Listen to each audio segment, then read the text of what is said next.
Hi, it's Aurora. Welcome. I thought I would show you what I do for the threshold from one year to the next.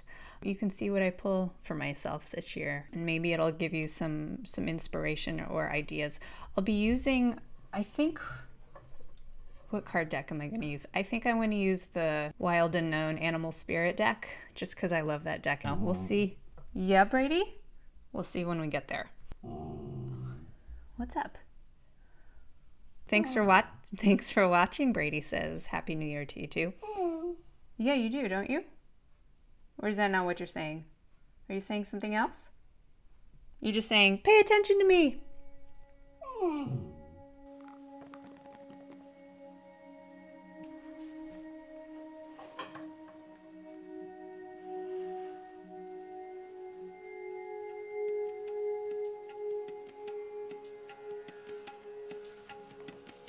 May the doors and gates and the paths be open for all who wish to help us and guide us. And may the doors and the gates and the paths be closed to any who wish to do us harm or those we love any harm. May it be so.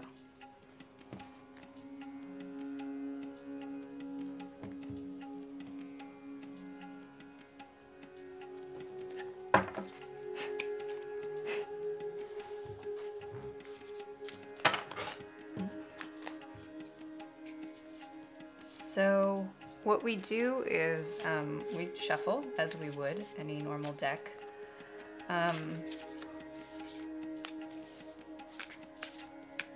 We think of our query or our question while we're doing it, as probably a lot of us know, but if you're new to how something like this would go, this is how it goes. Okay, and what we do is we're gonna move in a circle, and we start at, are we even in focus? I don't think we are. There we go. We're gonna start at the 12 o'clock. Pull a card. Pull the top of the card. So we got Earthworm for January, Mouse for February, Rabbit for March. Oh. I think there. Swan for April, Whale May, Butterfly June, Oyster July, Octopus August, Moth September, Otter October, Lamb November, Wolf December, and then we put the stack in the middle and pull up the top card, Deer, for our theme of the year. So that is how you would lay out your year ahead spread, or it's one of the ways. You don't have to do it in a circle. You could do it in rows if you like. There's a lot of water and a lot of earth. There's some air too, but so I'm gonna go through and see what magic we have. All right, so for January, Earthworm is shy, hesitant, and intimidated, which makes sense. This is actually how I've been feeling for the last few months.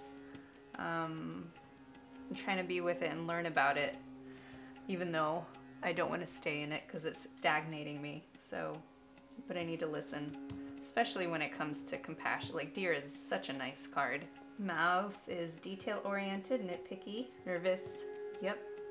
March, we got Rabbit, afraid, overwhelmed, and frozen. There's a theme here, huh? The next few months are gonna be the same. And then it looks like we have a little change here. Swan, which is effortless creativity and a sensitive mystic. That I like. All of this is leading up to this. And then we've got Whale, which delves deep and you find profound peace and wisdom in May. And then we have another change here. Like these are definitely connected. These are connected.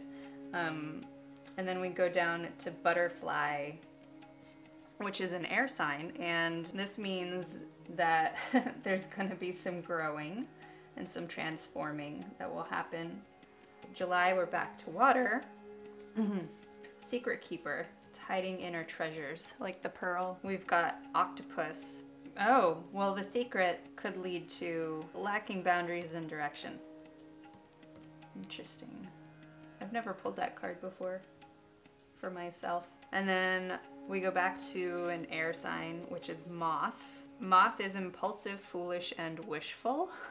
Sounds like an anxiety type thing that goes back up to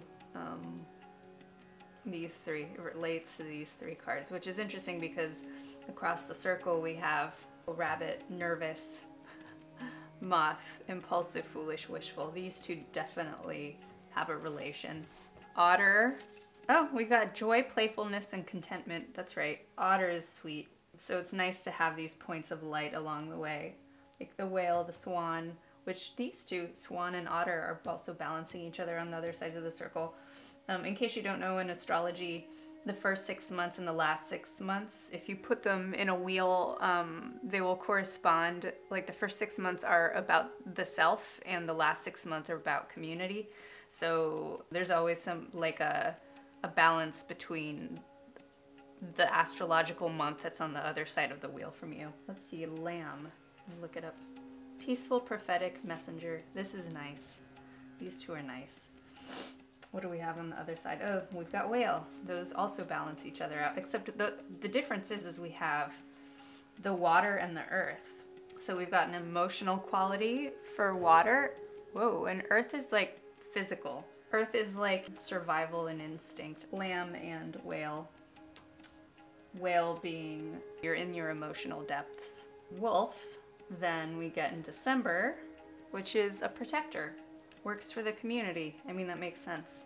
So anyway, this is like the spread. I will write out a more in-depth thing in my bullet journal. When the month comes around, into my notes for the section of my bullet journal, I'll transfer the card meaning so that I can have it sort of floating around subconsciously and take a look at how the theme is popping up in my life.